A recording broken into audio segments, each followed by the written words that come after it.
Hi, I'm Phil Aston, and this is Now Spinning Magazine.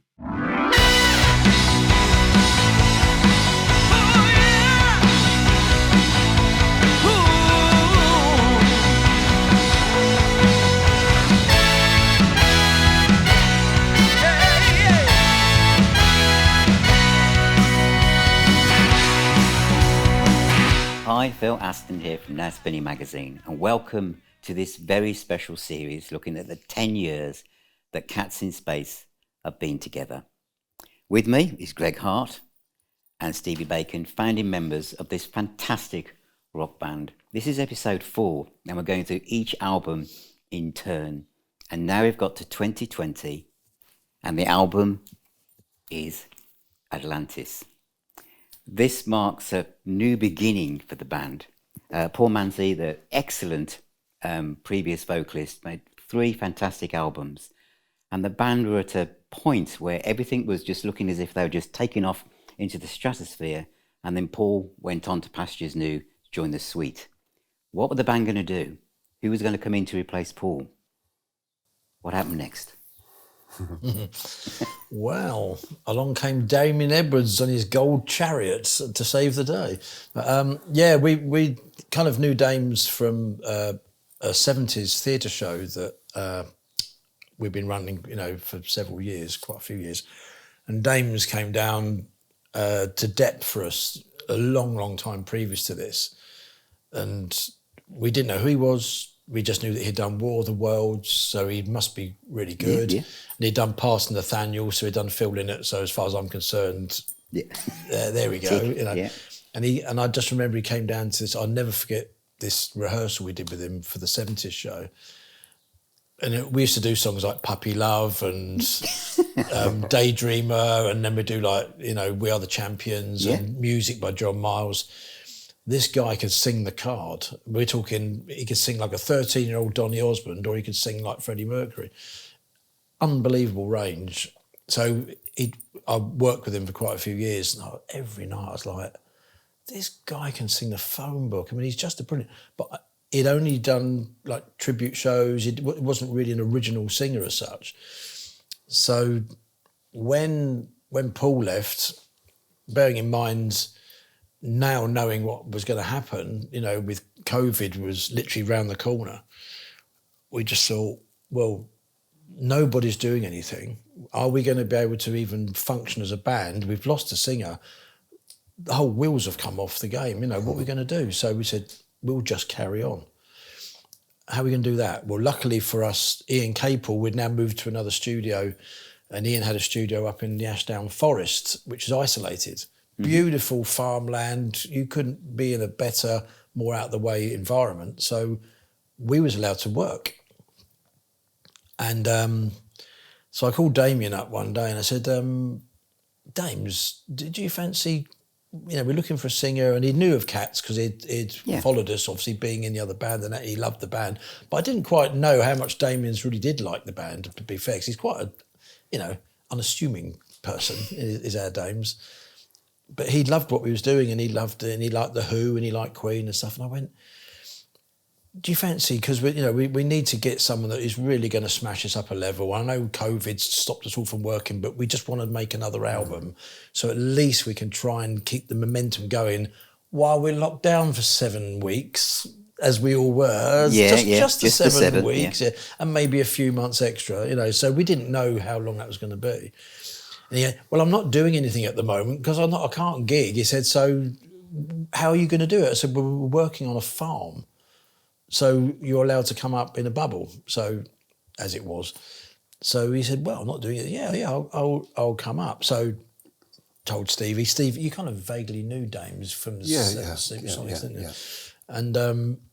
And I said to Dean, I said, look, what about this Damien Edwards guy? He said, why don't you just get him along? He said, I've been watching him on YouTube, and Damien put this clip up. If you know Damien, it's typical Damien. He's in lockdown. He's got nothing to do, so he's going to decorate the spare room. And he videos himself singing There'll Be Bluebirds Over the White Cliffs of Dover into a paintbrush in this bare room that he's decorating with all the... Yeah. And he said, well, it had a really good reverb because I took all the furniture out, so I just thought I'd sing. And it was like Freddie Mercury singing Vera Lynn, and I was like, wow. And then I also saw him doing a song called The Moon is a Harsh Mistress by Glenn Campbell. Done. I just thought, God, I didn't know he could do this. So Dames came along, and the first thing he tried out was, we sent him... Mad Hatter. No, September Rain. We sent him a song. Remember, he did a video of himself singing it. No, he sent Mad Hatter back. And he tried to sing all the parts. Yes. Your parts, yours and Jeff's parts, as well as his own, as well as Paul's parts. Wow. I don't know how he did it, but he was, gosh, that's, there's a lot of I said it's overlapped. Breathing. Oh, I wondered how you did it. Yeah, He was trying to sing the whole parts.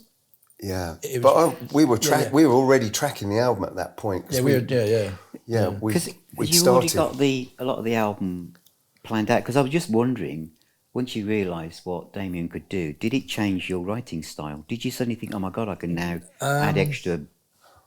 At that point, we had already done, because there's another side to this story that Stevie will talk about that's really important as well. But we were frantically demoing the songs in Stevie's drum shack because of what was going to happen with Stevie, which... This comes up to Sunday Best, doesn't it? Yeah. So we were... And Atlantis. Yeah, and so we were trying to do all these songs as quick as possible. And I had this song called I Fell Out of Love with Rock and Roll, which I was really excited about. I thought, this is the boy for me. Because it's a self-explanatory song, so it's very precious. But I just thought there's something about this nugget of a song that will encapsulate Cats in Space to the letter. I've got to interject with my own personal feelings on this. That song, Greg, Fell Out Loving Rock and Roll, is my favourite Cat song ever. Period. Done. Thanks. Thank you. And good night. That's a wrap, everybody. We'll just go down the pub now then.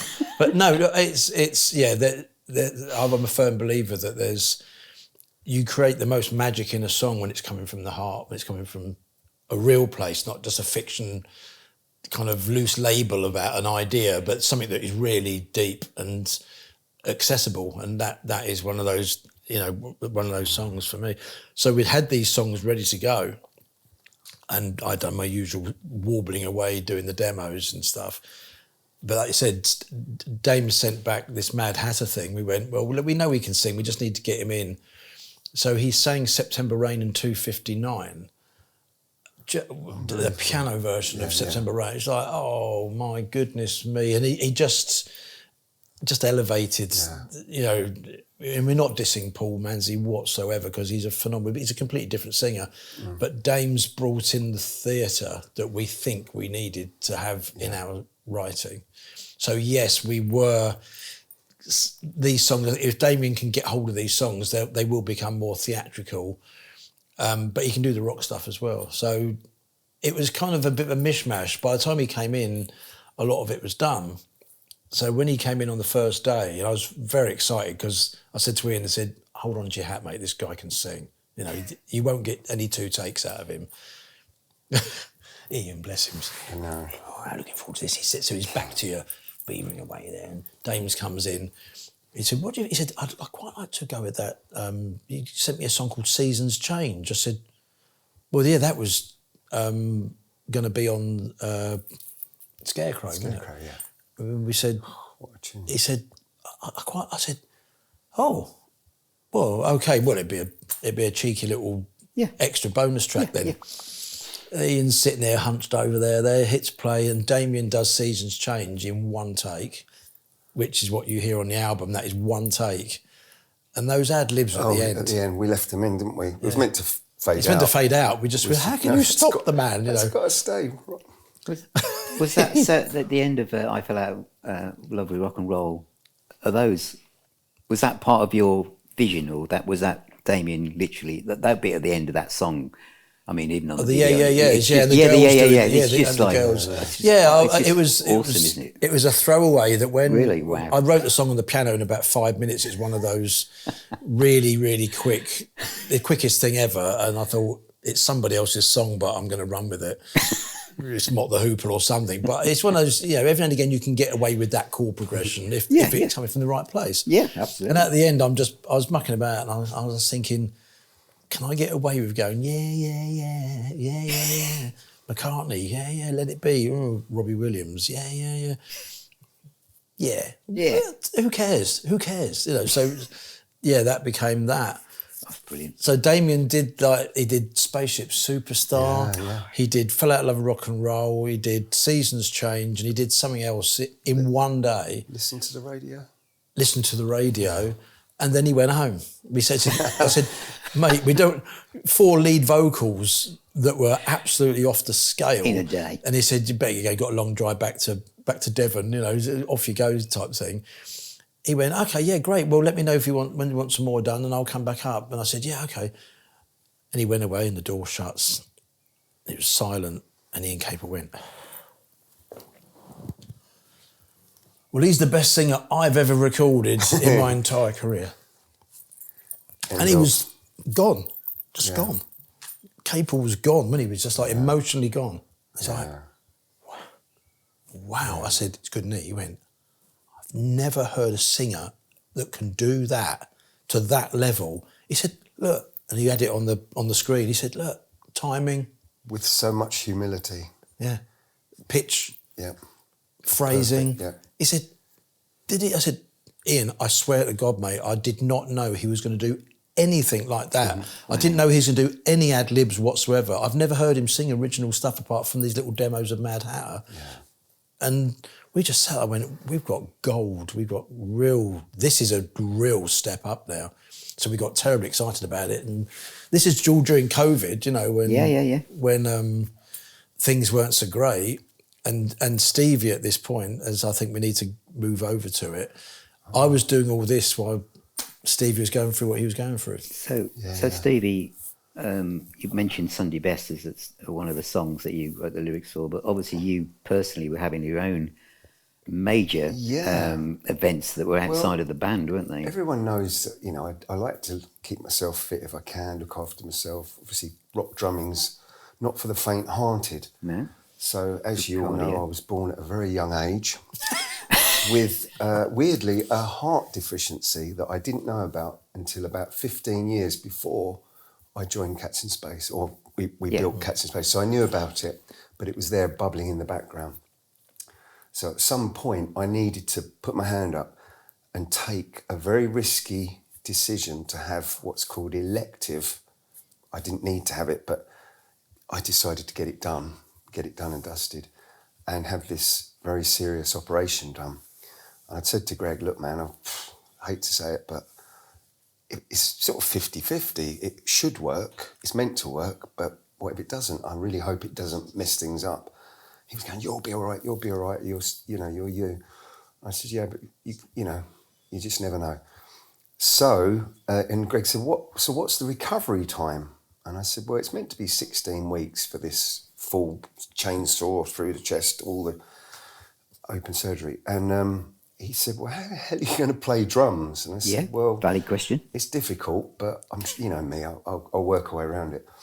So this is all about to happen. And then Greg's saying, right, we need lyrics, man. Let's get on. We need Atlantis. You need to do the demos before you go in hospital. You get it all done. And I really, and I saw the first track. Greg had got this track called Dive, and I thought, I just love it. Obviously, it was sort of my crazy idea to go underwater, because if you look at the history of where we've gone, first album, Up From Above, second album, landing to actually see what the hell is going on, third album, going through the wardrobe, checking the snow, checking what the hell is going on. Fourth album, well, where can we go now? Knowing how brilliant Andy is at vehicles, flying things, and I just thought, God, wouldn't it look good if we had some sort of James Bond vibe shit going on where he was all over that, as you can see. It's fantastic. So let's go underwater, it's a whole new world. So Greg's going, yeah, let's do it. So Dive popped up straight away, and I just thought, right, I need to go, where are my feelings right now of never depressed, but just what if? Let's imagine that you're going to dive down into your emotions and start to really see what's going on in here. Bearing in mind, I've spent my whole life with a broken heart. Ta-da! So, Atlantis, Sunday Best. I mean, I've never personally never wanted Rolex watches, Lamborghinis, just, it's not me. But one of my funny things that I've always said to myself is, I'd love to open a fresh pair of socks every day. Wouldn't that be cool? Not fresh trainers, brand new socks. I'd rather the Lamborghini. Brand new socks, straight on, luxury. And I said, and it was one of the opening lines, and Greg's gone, mate, this is gold, this is hilarious. It's for Hanna-Barbera. Yeah, and it fitted. Greg had a piano part for it, and he said, mate, they just clicked, didn't they? Straight in. Yeah. So that's where I was at. And 16 weeks later, 20 weeks later, I was pulling my hair out by now because he wasn't back in time. I've got the beast kits out now, but Julian, bless him, another cat in space, has left me the Rototoms, which I'd never had. I'd seen them as a kid and thought, they must be so cool. Kiss had them, everyone, Stuart Copeland had them, all my hero drummers. And Greg said, he's left you these, you need to use them. And we said, right, these have to be the very first drum, bearing in mind it was drum related, the Rototoms. The Rototoms were the very first instrument of the drum kit that come in on the beginning of the album. So Julian is there from the top, isn't he? And what happened when we started the tapes, dung, dung, dung, dung, dung, dung, dung, the drums are about to come in, down, and Greg's gone, all the studio lights behind me were all doing it was like a short circuit, and we're going, oh God, it was bizarre. What is going on? Ghosts. What is going on? Machine. That was Echo Zoo. Yeah, it was the first time we'd gone into the studio 3 on the right hand side, as it were. So it was just bizarre, wasn't it? When we said the first thing you got here is Stevie coming back on the drums because he'd been through hell, and there was COVID, so another 3 weeks either side of the date of the operation, COVID would have stopped him from going in. Yeah. So we was on a tightrope, and of course I'm going, so I carried on with Ian the best I could, but luckily we had the foresight of doing many demos before I went in. But when he did that thing and then lights started flickering, the first thing we tried, and then these lights, I'm like, oh my God. Check the track. It's not spiritual, but that was a weird thing. And he only did it once because we got Dave, the guy, I said, yeah, mate, your electric's a bit short in here. The lights are flickering. He went, no, never, mate. Not in 20 years I've been here. I'm like, they just flickered. Yeah, there was an energy there, Phil. And they never did it again. Wow. That's the truth, that. A lot of people, just your normal people, not super rock stars like yourselves, would be floored by having a health issue that was, especially over COVID, where you didn't even know whether the operation would go ahead.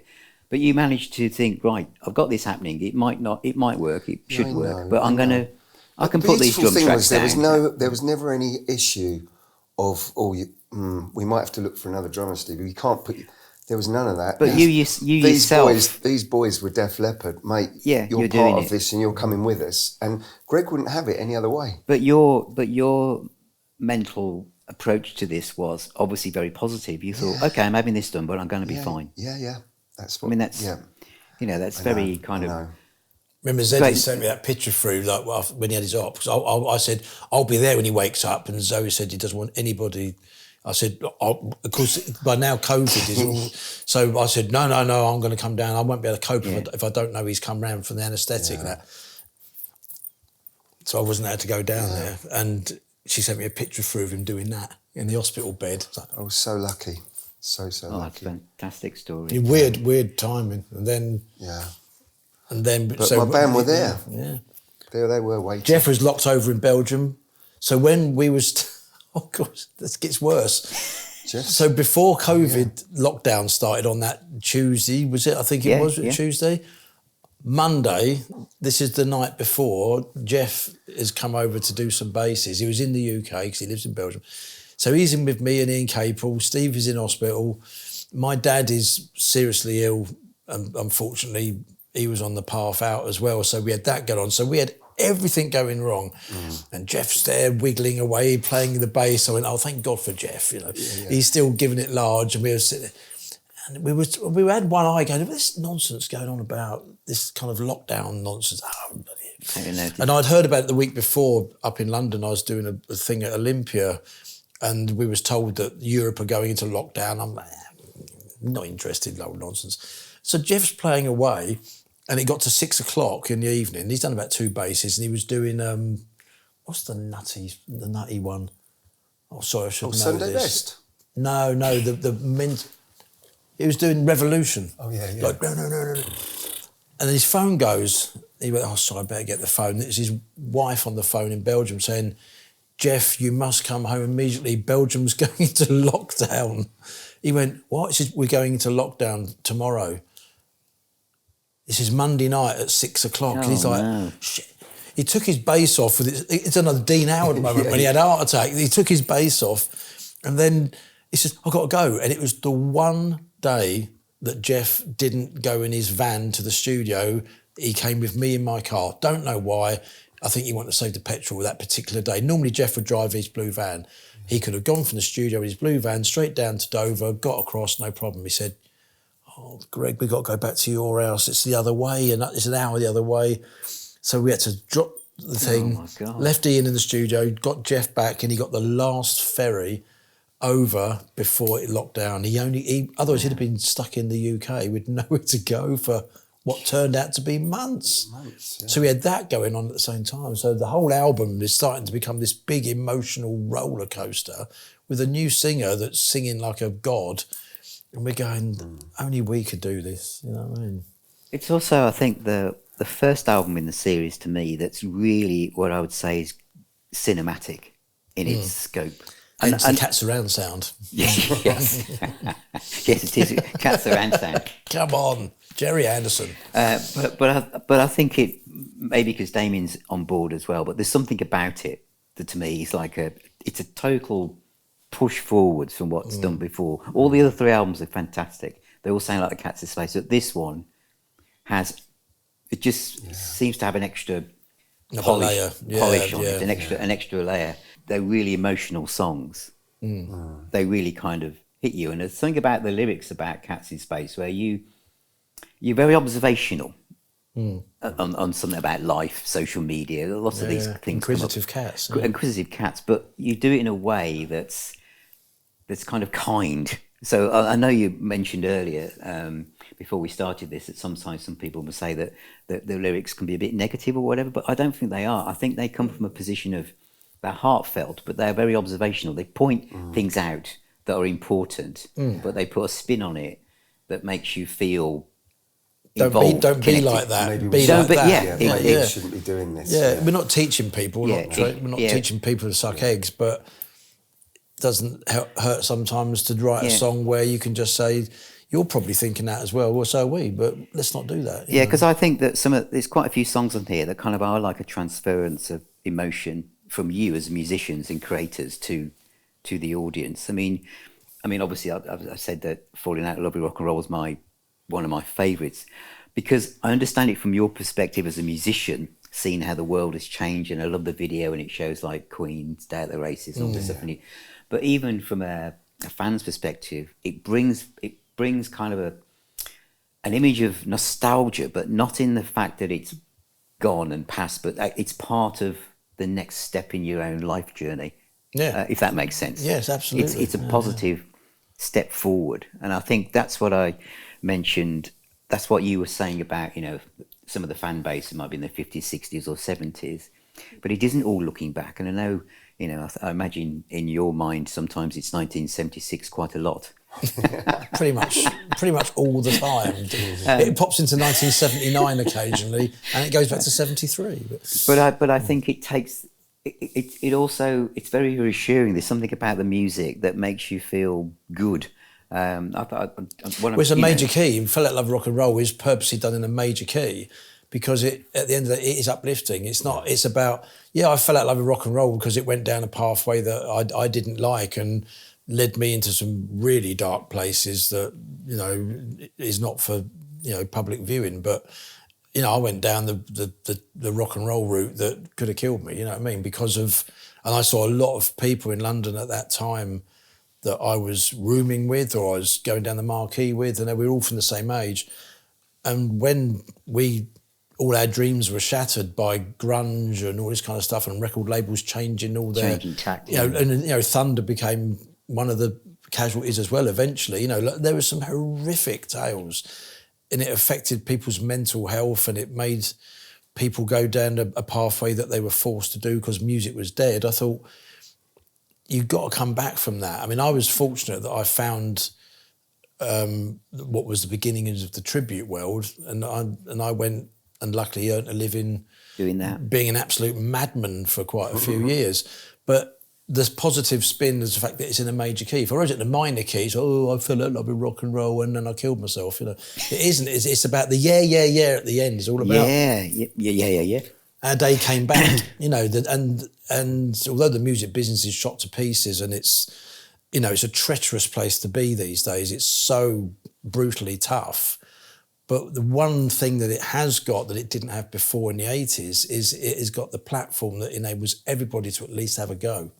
Yes, you're in a field of a billion other bands releasing albums, but at least you can do it now, with it under your own platform of social media, Yeah, and Stevie, you wrote the lyrics down, the couple of songs you mentioned, Sunday Best, and obviously Damian sang that song. Yeah. What was that like? I mean, because you've got somebody new interpreting your lyrics and you're about to go into hospital.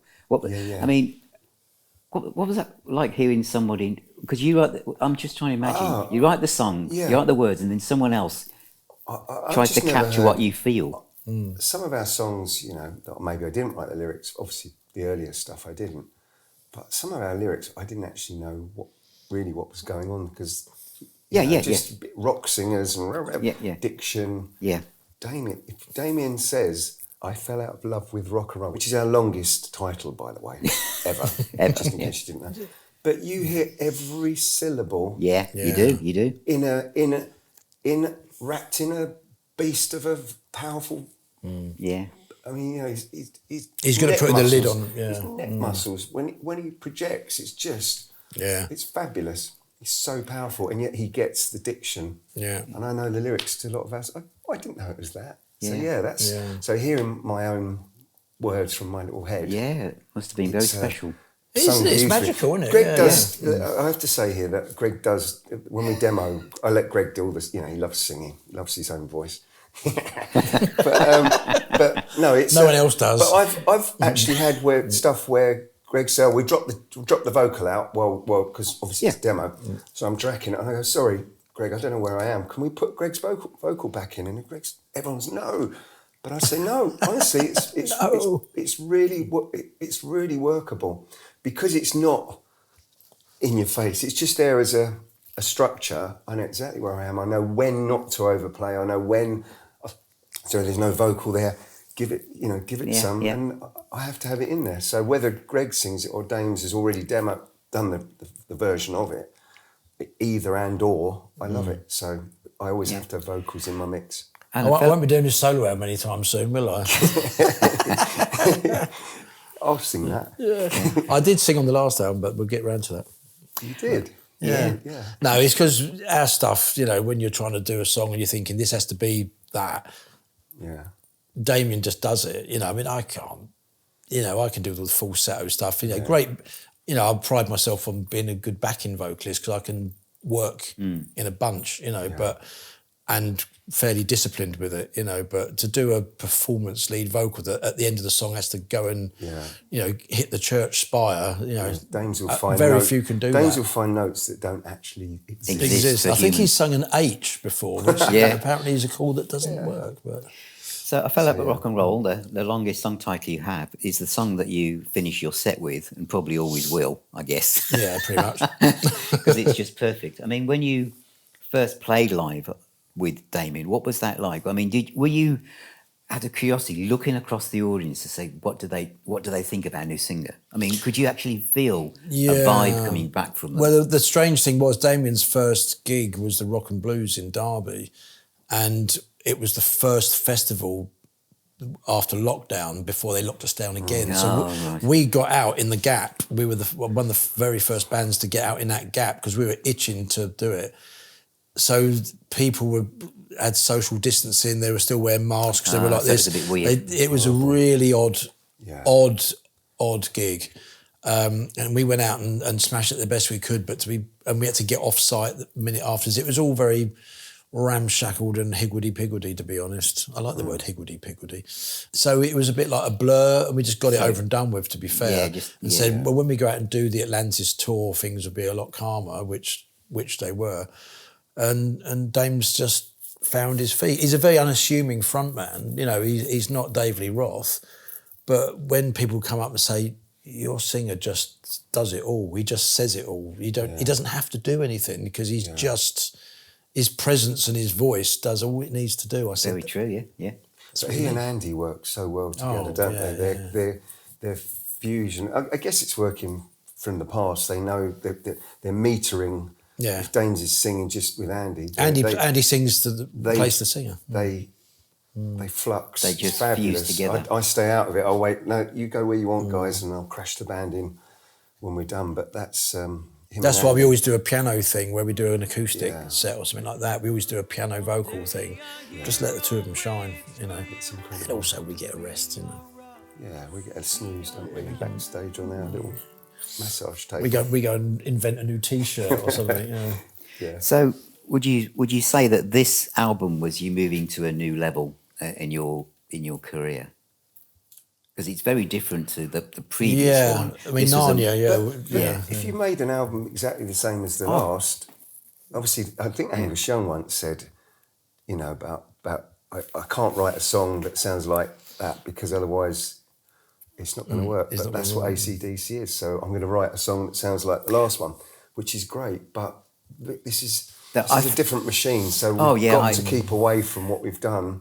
I think that's the appeal to which Cats is why we in keep Space. moving up, down. Obviously, the next where we go after this album will be revealed. It's expansion. If you don't know the stuff, Yeah.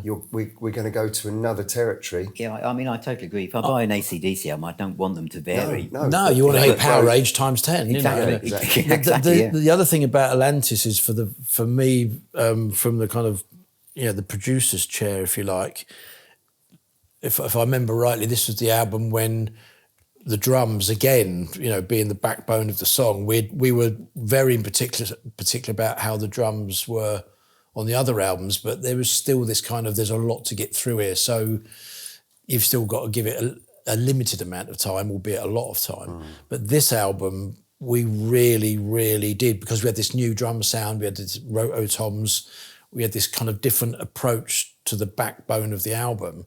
So he said, you almost like becoming a lead drummer, which I think is brilliant. If you can get a lead drummer in a band and a lead bass player and a lead guitarist, everyone's got their moment, you know. 10 drums. 10 drums. And every single drum was used. There was nothing sitting there looking pretty. This was just the beginning. And one of the fields, Greg said, right, you've obviously 10 drums. When I say 2 bass drums, 7 drums. He said, you've got to get around that. 2 bars. At 150 BPMs, the whole not one to the next one. No, 2 on that one, 2 on that one, 2 on that one, 2 on. I said, mate, I'll just go, you know. He said, no, not like that.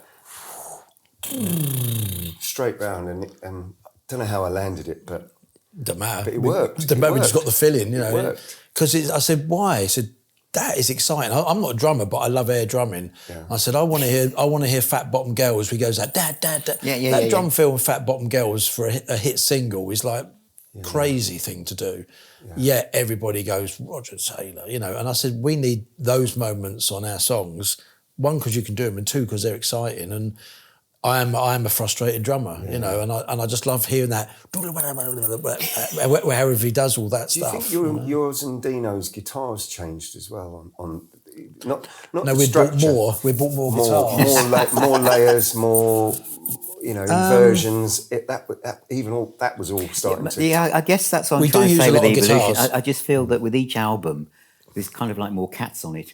Well, again, as Ian Capel rightfully said, I said, why is this becoming like? He said, you're getting so good at doing it now. You know, as you know, like it's like the factory. You know, you go in, and I know that it's no good me doing 6 guitars like that because they'll sound brilliant, but in the track you're going to lose the sonics because you've got piano, backing vocals, drums, organs, bells being dropped into syncs or whatever. He said, you're not going to, you know, it's great if you can do a guitar mix, and if there's one thing I pride myself on is I don't ever sit there with Ian and go, my guitar, my guitar, my guitar, my guitar. Right. I'm the last person on the list. You know, I'm thinking you've got to hear the sonic scape of it. If my guitars are featured loud at that point, great. If they're not, I'm not going to lose any sleep over it. So me and Dean have got this thing where he does the Telecaster and the semi-acoustic stuff and the Gretsch stuff, and I do the Les Pauls and the Explorers and the Paul Stanley Icemans, you know, and the two together just work really well. So at this point on Atlantis, album 4, we're now really in tune with what is going to go down, and we don't need to do any faff. I mean, because we used to record so much stuff. I mean, the layering on Scarecrow, which you can't really hear, was a little bit excessive at times because why not? You know, but now I was starting to get more pleasure as a production point of view of hearing a piano really shine out the mix rather than it being, oh, I love that piano, you know. And the only way it will shine is to take something out of the way of it. Because there are a lot of bands who just want to get in the studio and get out again. But I get the feeling, Greg, that you want to, once you're in the studio, people are having trouble getting you out of it. You just like to be, it's your home. Touring. Yeah, I personally prefer it to touring. Not because I hate touring. I love touring, and I obviously like the applause and being told that we're great, and I love all that. Yeah. But I've done my job for me personally because I'm not a virtuoso musician. How do you? Because you love being in the studio, it's a bit like an artist who's painting a landscape. At some point, they have to put the brushes down, and because they know they've finished. Yeah. How do you know when it's time to stop? Ian Capel looks around and goes, like that. Yeah, well, what do you reckon? I'm like, I mean, normally just like two bedraggled ghosts. Yeah, you know, like going, you're literally fatigued. I can't hear nothing, mate. I can't hear anything now. And so Stevie will hear it, and he will, because he's got a much more finite capability of hearing a few little things that we might have, because for all the will in the world and as experienced as Ian Capel is, phenomenally experienced. He's worked with Peter Gabriel, Kate Bush, Adam Ant, Aha, you name it, he's done it. And obviously with them being our songs or my head song, if you like, whatever, we know exactly how to do it. But it doesn't say that you'll miss a few bits and bobs. And Stevie normally comes around with a shovel and picks a few. He says, 2 minutes 32, there's a gap there, and I can hear something going, oh, leave off, can you do that? He said, no, honestly, check it out. I'm going, I'm sorry, I can't hear it. Yeah. Ian's mixed it. It's going from, you know, he said, just check it out, we can't leave it. Ian, Stevie says at 2 minutes 32 on so-and-so, there's some scratchy noise. Could you just check? It's probably on a drum mic. It'd be Stevie's fault. It won't be our fault, of course. It's bound to be the drummer's fault. And dropped a stick or a phone going off in the background, which has happened. Someone didn't turn their phone off. Yeah. And it was something it was on the bass track or something like that. I went, how the hell? He solos it, and there it is. Yeah. You can hear it. Wow. So that's how you finish it. And I'm going, I don't think we can do any more with this now. You know, very, very rarely have we gone back to repair. Yeah. We might have gone back and done a little bit of a remix on a few bits, but normally 9 times out of 10, I said, if we've captured the moment, we've got to...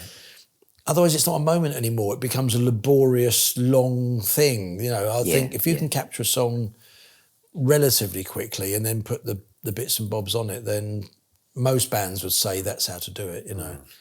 But when you're doing a 7-minute long song, it's going to take you weeks to do. That's all there is to it. Yeah, very true. So, final question for this episode: if you had to pick one track from this album that you feel would... It's a tough one. Would represent Cats. This is a tough one. It is a tough one, isn't it? Every song's emotional. Yeah, it is. Very emotive album. I'm not going to say Flat Love of Rock and Roll because that stands alone. Yeah. I don't know. I'll tell you what I really like on this one is Magic Loving Feeling, because it's got that Bachman Turner overdrive meets Peter Frampton. Yeah. And we've never played it live. Ooh. It's a very unsung hero. And I really wanted it to be the single. And we balked on it at the last minute. And part of me wishes that we hadn't. I wish we'd have gone with that as a single. But Spaceship Superstar. I know, that's a monster, isn't it? The middle-aged, the Genesis the vibe. bit in the middle bit, yeah. That took ages to do, and all that, all that Oberheim weird stuff. I mean, we spent ages on Spaceship Superstar. That was one of the first things Damien did. He goes, that first ad lib. It's like the new boys on the block. That's why he did that big ad lib on the intro. Yeah, Spaceship Superstar is brilliant. Yeah, that is a monster. We're blowing our own trumpet here, Bill. Yeah. I don't know. They're all That's brilliant. okay. Marionettes is amazing. Queen of the Neverland is fabulous. See, a lot of these, again, for a muso, is how do they feel when you play them? It's very different to how when you listen to them. Going, to actually be part of that and play those songs. Some of those are, again, physical journeys that you put one foot. We're going to keep going on this one, Phil. We're not going to end this episode. This one's essential. Put 1 foot wrong. Well, they all are. We derail it, don't we? Yeah. Listen to the radio. The chorus comes in at 23 seconds, and you've had a verse, and you've had an intro. And this might be the first song we've ever done where, because we used Adam Glasser from the Eurythmics to do the Sunday Scars. He works for the Eurythmics. He does stuff for Stevie Wonder and help. You know, amazing. But I think Can't Wait Till Tomorrow is the first one that one of the band members played harmonica. He comes on with his harmonica bag one day. Because there's no drums on it, so I thought, well, there is a little gentle bass drum. So I said, can I put a bit of blues harp on that? Beautiful. He said, where are you going to put that? I said, right there. I sent him the version, and they went, in you come. Capel just went, that's crime of the century. I said, it's in. It's in, yeah. It was only 3 notes. But lots of fond emotions trapped in this album. It's a very, very tough, everybody. It's great. Yeah. In a funny sort of way, looking back at it, it's almost like you don't want to go back to that period because there was a lot of dark stuff going on. Yeah.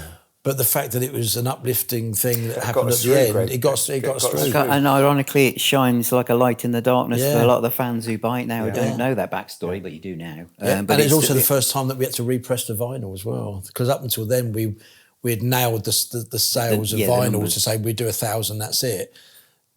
Again, John Dryland, Super John, said, Greg, those gold and blues have all gone. Have you thought about a repress? So this is how it works. I then ring Stevie. John said about black vinyl repress. He then goes to Zoe, who handles all the finances, and she goes, oh, no, you just can't do that. We don't want them sitting on the shelves. I said, we haven't even toured the blooming album yet, and we haven't got any vinyls, so we had to do a black vinyl press. Yeah. So we were over the moon that we had to do 3 colour variants for the first time, and there's been 4 pressings of the CD of that as well. Yeah, so by now we're doing really good Shopify on the web store, and it was all through COVID. So well done, fantastic. We didn't lay over like most bands. We just carried on, Carried on. Thank you. Well, that's it for this episode, everybody, and I hope you enjoyed a fantastic look at the album Atlantis. Huge thank to Greg Hart and Stevie Bacon for joining me again. Make sure you go to visit the Cats in Space website at catsinspace.co.uk. Now, the next episode, which is episode 5, we're going to be looking at Kickstart the Sun, which is another one of my favourite albums. But again, check out Now Spinning magazine at nowspinning.co.uk. Become a member on the YouTube channel. And remember that music is a healer and a doctor. Keep spinning those discs, and I'll see you all on the next episode. Before we go home, we'd like to leave with one more song. Oh, no. Are we ready? Quiet in the studio. Yeah, I'll try my best. Quiet studio.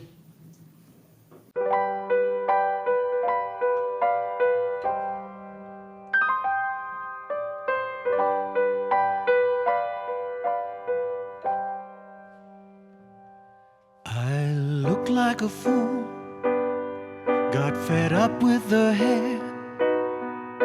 The music we played was heading nowhere. And the paper-thin formula had really taken its toll. That's why I fell out of love with rock and roll. Then they all became clones to Seattle's new way. Dowdy and tuneless with no good to say. It sounded contrived, but no good came of it all. That's why I fell out of love with rock and roll. it all comes back to zero. Can't reinvent the wheel. Fashions change, we rearrange, we beg, borrow and steal. But Chuck, he wrote the rule book on which we all must pray. It comes and goes, but right will save the day.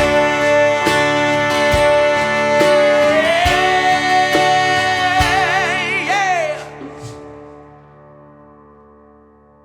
So I stay the same, just completely perplexed. I still hang in the day of old T-Rex. Why did melody become so bad at all? That's why I fell out of love with rock and roll.